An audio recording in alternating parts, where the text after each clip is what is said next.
45 ming, 50 ming bo'lardi. U davrlar o'tib ketdi-da. U davrlar o'tib ketdi. Bugungi kunda necha pul qo'yamiz? 38 ming aytyapsiz. Yo'q. Bu bizga normal pulga tushgan. Nima kelishtirib beramiz sizni? Arzonroq qo'yaylik, sразу sotilsin.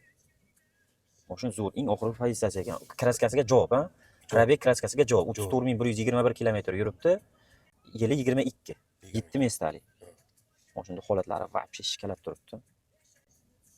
Necha pul qo'ydik? 30 ming qo'ysa bo'ladimi? Bunaqa sostenada bunday kam yurganlar o'zi past qolmadi-yu. Turgan mashinalar bo'lmasa. Necha pul qo'yamiz? Bo'ldi, dangal.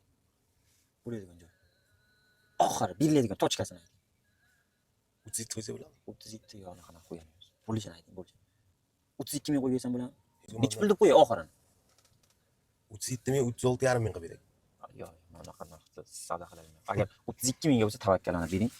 Barakasini ko'ramiz. 32 mingga bo'lmaydi. Xohlasangiz naqd pul sanab beramiz.